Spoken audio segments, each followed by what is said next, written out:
दोस्तों, जय हिंद, जय भारत, हर हर Mahadev. Welcome to academy of geopolitics. तो आज का हमारा जो लाइव है वो बेसिकली दो चीज़ें मैं कवर करूंगा उसमें। सबसे पहला तो जो स्पेन में इमिग्रेंट्स का इन्फिल्ट्रेशन हो रहा है, जो कि बहुत भयावह स्थिति इस टाइम स्पेन की बनी हुई है। उसका एक छोटा सा शहर है, वो क्वेटा नाम का। उसमें हज़ारों दर हज़ारों की इस तादाद में इन्फिल्ट्रेशन हो चुकी है मोरक्को के आसपास के एरिया से।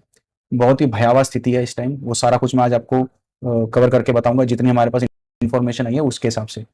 सेकेंडली, मैं आपको ये बताऊंगा जो रशिया और यूक्रेन की वॉर है, प्लस जो ईरान और यूएसए की वॉर है, उसका जो दायरा है, जियोग्राफिकल जो दायरा है, वो अब बढ़ चुका है।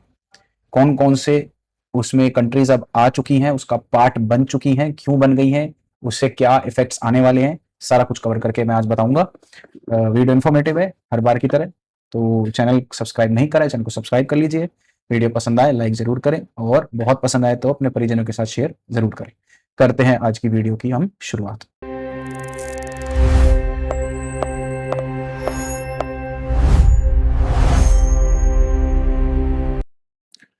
स्लाइड बेस्ड वीडियो हर बार की तरह। आजकल स्लाइड बेस्ड ज़्यादा हो रही है हमारी, क्योंकि दिखाने में ही ज़्यादा कुछ समझ में आ रहा है, उसी से ही आपको बताने का पड़ेगी।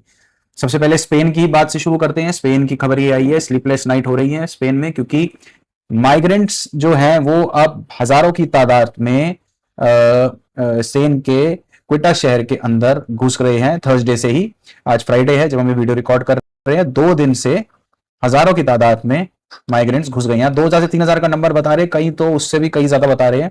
फॉक्स न्यूज की कवरेज है, इसको देखिए आप। Really wild video here. Chaos at the border of Spain's North African enclave in Morocco. This is a city called Ceuta. You're watching as thousands of migrants break through the fence and completely overwhelm the border police. Their video showing huge groups of people, mostly young military-age guys, cramming into inflatable tubes or arriving on shore another way. Some of them waiting in the आप water स्थिति देखिए as they कितनी break through भयावह the है। gates to get to the नदी other पार side. कर कर This is, कर reminiscent of kind of what we saw शहर के earlier अंदर with the घुस रहे border हैं। Biden administration इसका through एक बहुत छोटा सा 2021, रीजन था, रीजन में आगे जाकर आपको बताऊंगा जी क्यों ये चीजें हो रही हैं। बट आप सिर्फ स्थिति देखिए और कंडीशन देखिए कि कैसे भयावह तरीके से ये लोग घुसे। This is what it looks like in another country if they get what they want. Notice there is no resistance from the government whatsoever. These people are coming in without any obstruction. And if people don't know, Spain has a very left-wing government. Earlier this year, they did a big amnesty program for over 1 million illegal immigrants living in the country. They had 1.3 million illegal immigrants apply for that amnesty program between April and June. So that's what we call a pull factor, Sandra. They're looking for something like that. They know if they can just get their foot in the country, maybe someday that left-wing government will do another amnesty program. And you were just reading some of the wires. The locals want an emergency declaration. It sounds like the ministry saying no, and they will not deploy military to the border. Apparently, they don't think this is an emergency. I mean, look at this. This is a total free-for-all. ये police वाला है, उसको आपने शायद देखा हो, पता नहीं, ना ध्यान दिया हो। पीछे देखिए, एक बार फिर से दिखाता हूँ। ये देखिए, आप इस पुलिस वाले को देखिए। And they will not deploy military to the border. ये देखिए, ये देखिए, ये पुलिस वाला है हमारा। ये दोनों, ये केवल डंडे से इतने हजारों की तादाद में लोगों को, सैकड़ों की तादाद में मान लो, उनको रोक रहे हैं। Really wild video here. Chaos at the border of Spain's North African enclave in Morocco. This is a city called Ceuta. You're watching as thousands of migrants break through the fence and completely overwhelm the border police. Their video showing huge groups of people, mostly young military-age guys, cramming into inflatable tubes or arriving on shore another way. Some of them waiting in the water as they break through the gates to get to the other side. ये absolute migratory emergency has been declared in Spain's enclave of Ceuta after a massive surge of illegal migrants. Hundreds of Moroccan and Algerian migrants who flooded the Spanish enclave yesterday breached the border fence today without control. 1500 migrant से ज्यादा आ चुके हैं, adults और minor को मिलाकर। Quetta reach करा है Morocco से, वहां से निकल के सारे आ गए थे। Completely overwhelmed local forces, leaving receptions and civilian centre fully saturated with resources exhausted. Quetta government demanded that Spain declare a national emergency and send the military to suppress the crisis. अब होता क्या, मैं आपको map में आगे जाकर बताऊंगा, but एक वीडियो ये और देखिए।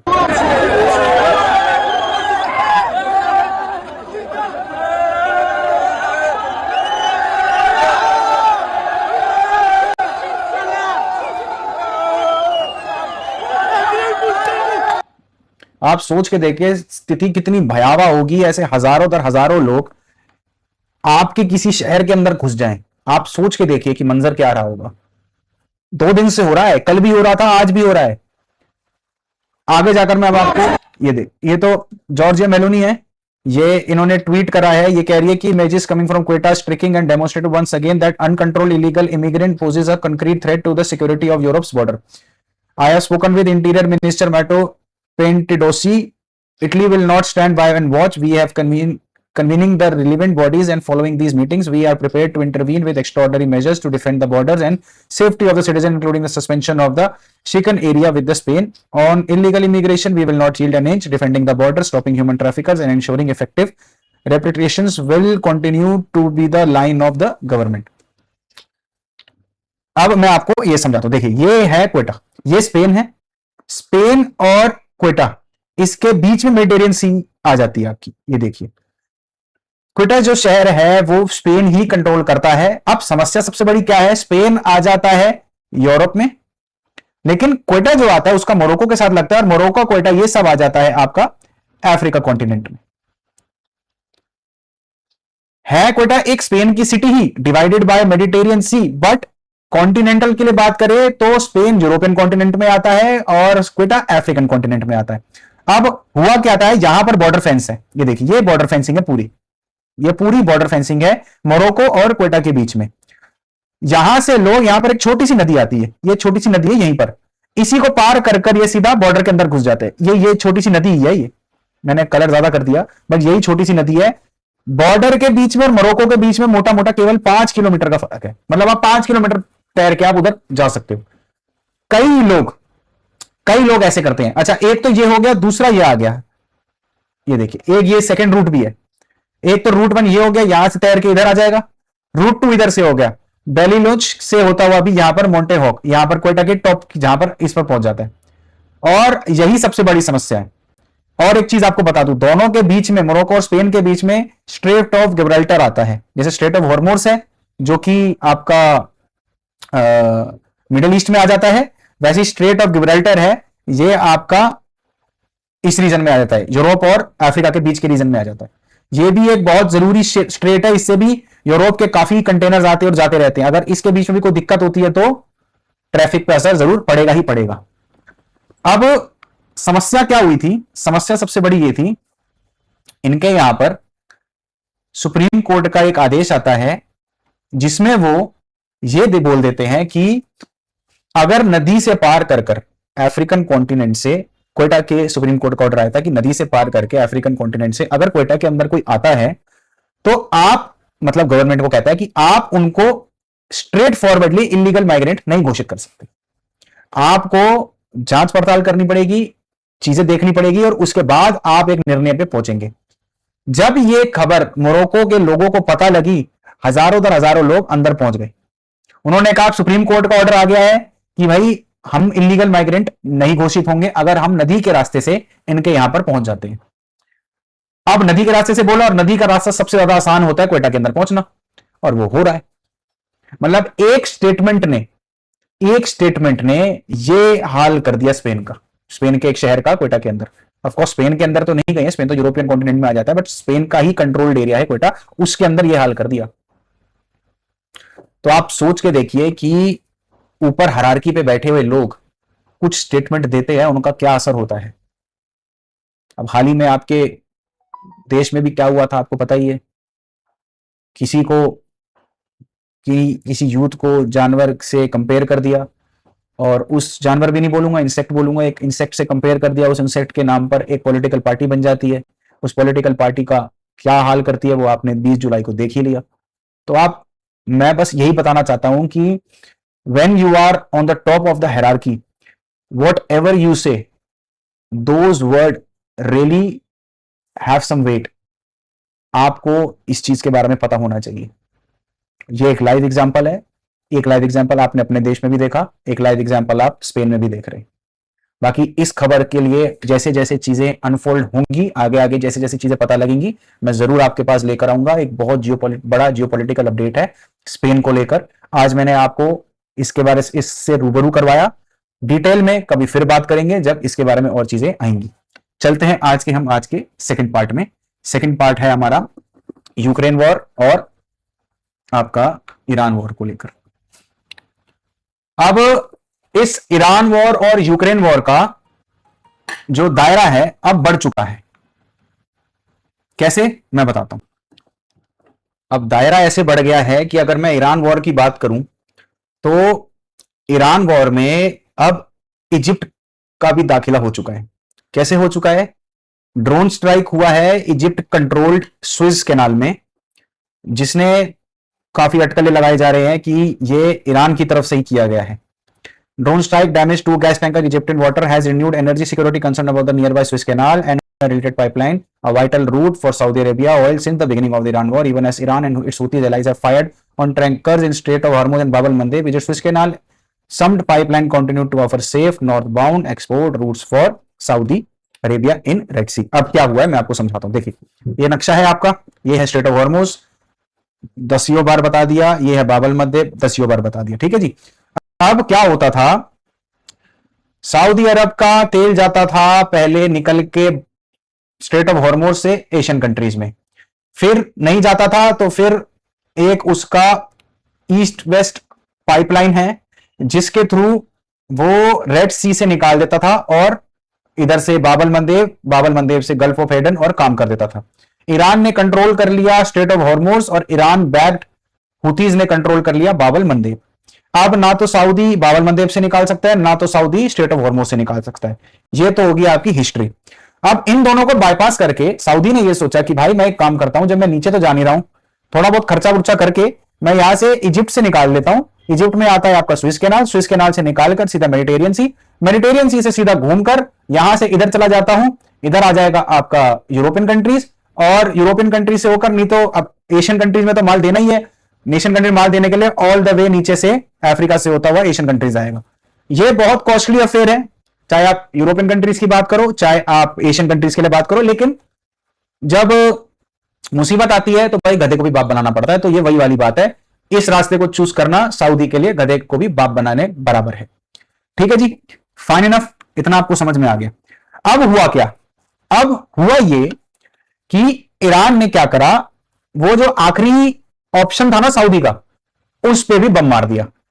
ईरान ने बम मार दिया सऊदी में, इजिप्ट के रास्ते जो स्विस कैनाल में जा रहे थे, 2 गैस टैंकर्स को बम मार दिया और यह बता दिया कि अब सऊदी के लिए स्विस कैनाल भी सॉरी सेफ नहीं है। देखिए, डैमेज वैमेज नहीं हुआ है इस अटैक में। माफ करना मित्रों, थोड़ा पानी पी लेते हैं।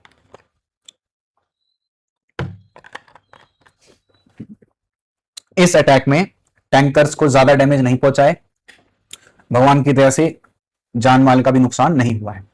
But the point is, this was not about the damage, it was about a messaging. This attack carried a big message for Saudi that अब स्विस कैनाल भी सऊदी के लिए सेफ नहीं है।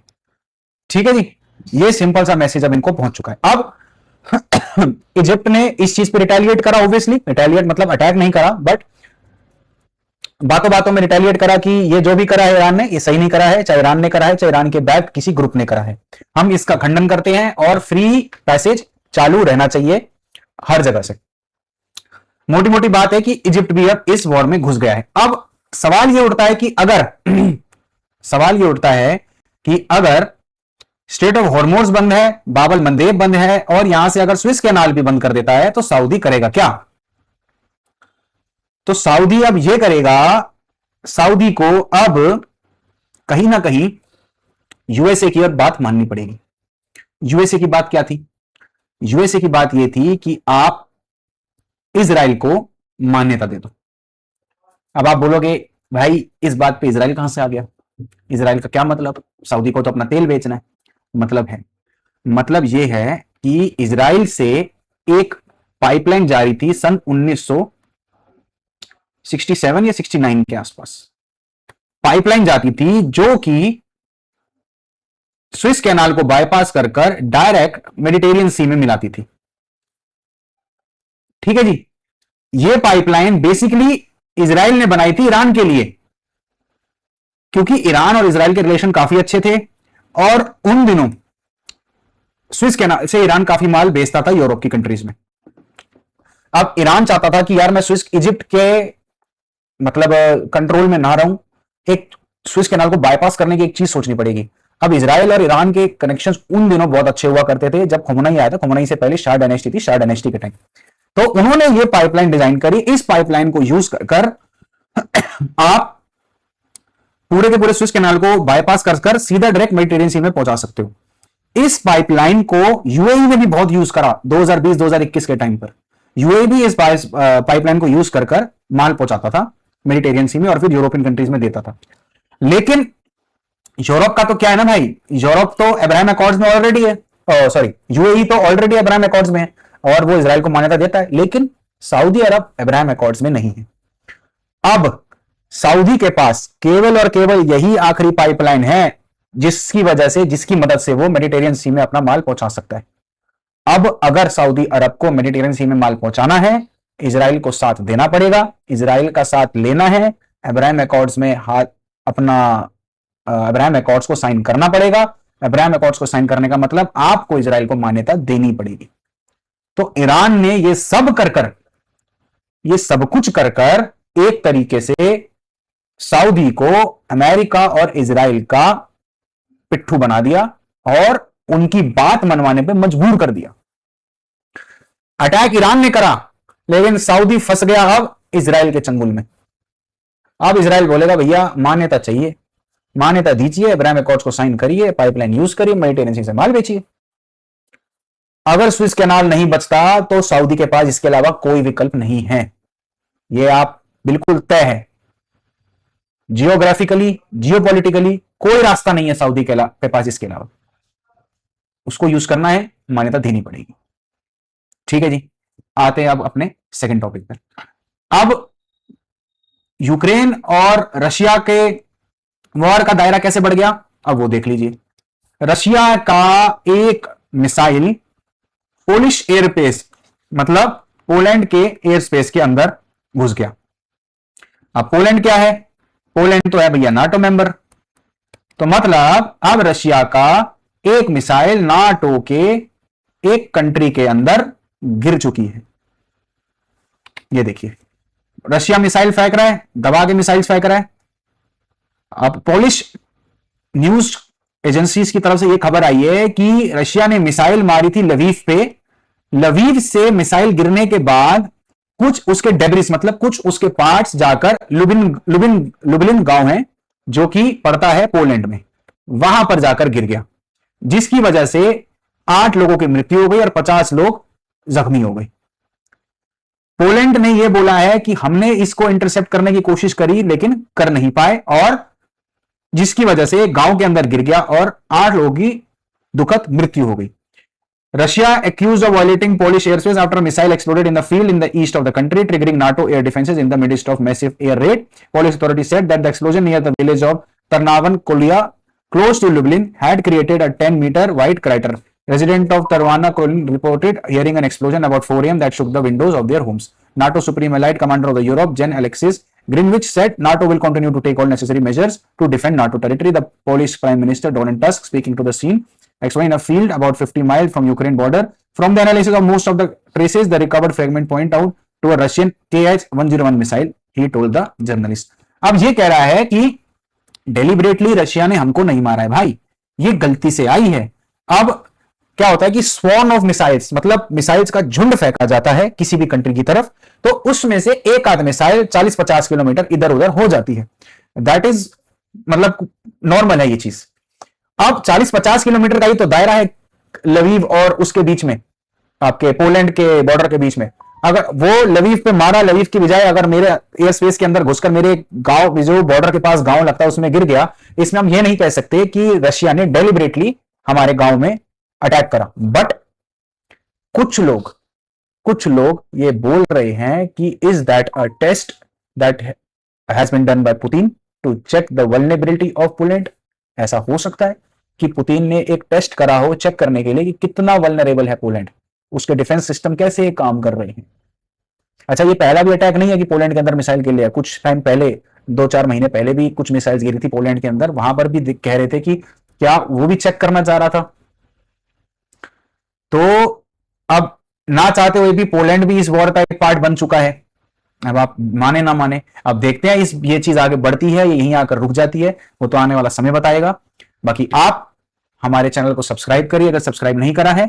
वीडियो पसंद आई है तो लाइक करें, बहुत पसंद आई तो आप परिजनों के साथ शेयर जरूर करें। मिलते हैं अपनी अगली वीडियो में, तब तक के लिए जय हिंद, जय भारत और हर महादेव।